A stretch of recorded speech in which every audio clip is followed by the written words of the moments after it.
Hola chicos, hoy veremos coeficiente de rozamiento estático simbolizada por μs y dinámico simbolizada por μk.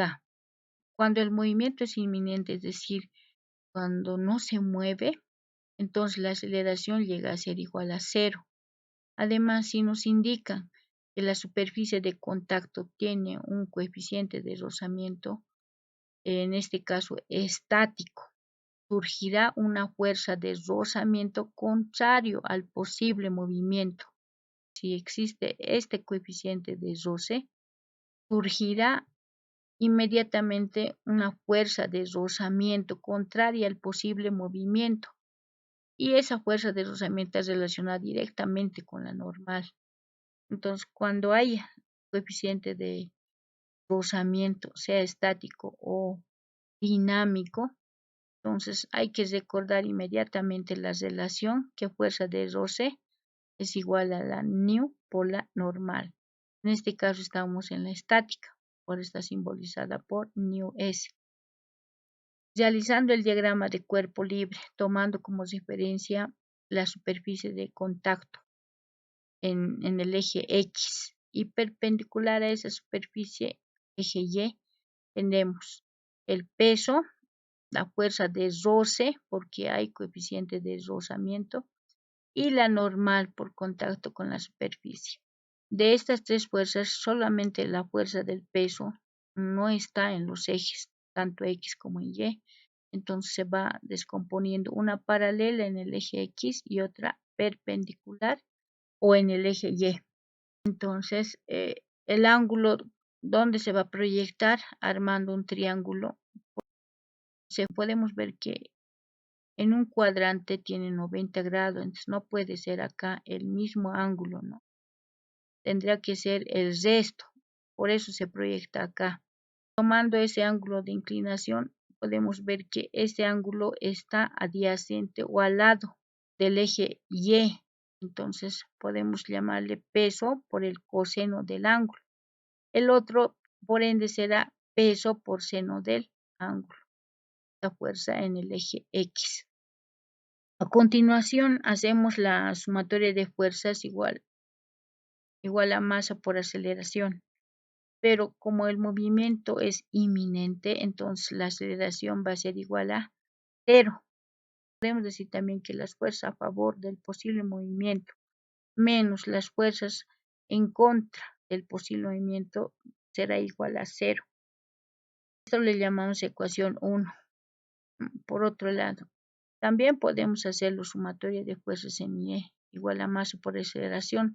Sabemos que no se mueve, que no hay movimiento, por lo tanto no hay aceleración, entonces simplemente vamos a tener sumatoria de fuerzas en Y igual a cero. Comúnmente decimos fuerzas hacia arriba menos fuerzas hacia abajo igual a cero. Como el peso está con negativo, lo pasamos al otro lado y nos sale que la normal es igual al peso por el coseno del ángulo. Una vez que despejamos la normal, podemos decir que la fuerza de rozamiento es igual a nu, y en vez de la normal lo reemplazamos el peso por el coseno del ángulo. A esto lo podemos llamar ecuación 2. Con la ecuación 2 reemplazamos en la ecuación 1, donde reemplazamos nu estático, peso por el coseno del ángulo, en vez de la fuerza de rozamiento. Igualamos a cero. Y como tiene negativo la nu peso por el coseno del ángulo, lo llevamos al otro miembro. Viendo que en ambos términos tenemos el peso, podemos simplificarlo. Entonces, despejando el coeficiente estático, tendremos seno del ángulo y el que multiplica le llevamos a dividir sobre coseno del ángulo. Seno del ángulo sobre coseno del ángulo es llamado tangente. Como podemos observar, el coeficiente de roce no depende de la masa del cuerpo, sino del ángulo. Por otro lado, cuando existe movimiento o velocidad constante, también la aceleración será igual a cero, al igual que el coeficiente estático. El dinámico es igual a la tangente del ángulo. El ángulo del coeficiente dinámico siempre resulta ser menor al ángulo del coeficiente estático.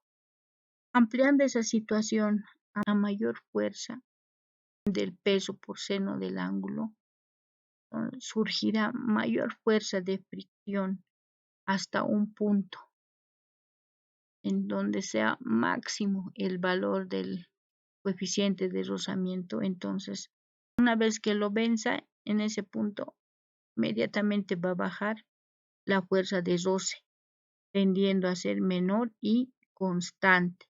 Ya se llama esa región dinámica.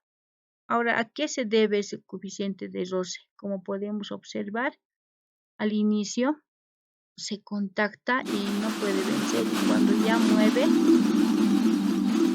resulta eso. Existe un menor esfuerzo cuando ya hay movimiento. Y también podemos observar que la fuerza paralela a la superficie va creciendo. Una vez que pasa la fuerza de rozamiento, entonces el cuerpo va a tender a mover, a resbalar. A partir de que comienza a deslizar, ya es llamado fuerza de roce cinético o dinámico. Cabe mencionar que también hay otra forma de proyectar el ángulo cuando descomponemos el peso. Como podemos observar, lo primero que hacemos es hacer coincidir, tenemos que formar 90 grados con el peso.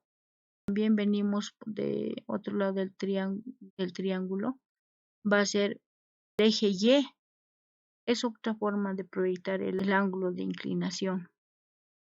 Como podemos observar en las tablas, tenemos los coeficientes de rozamiento tanto estáticos como dinámicos. Como dijimos, el coeficiente de rozamiento estático siempre será mayor al coeficiente de rozamiento dinámico. Pero hay también inconvenientes, como podemos observar en el acero sobre acero. El valor del coeficiente estático es 0.15, mientras que en otra tabla podemos observar el 0.57 y el dinámico es 0.09. Y en otra tabla podemos observar que es 0.42 o a 0.50. Entonces, hay mucha variación. Para eso es necesario que nosotros veamos en la práctica, realizando un experimento. Bueno, nos vemos chicos. Chao, chao.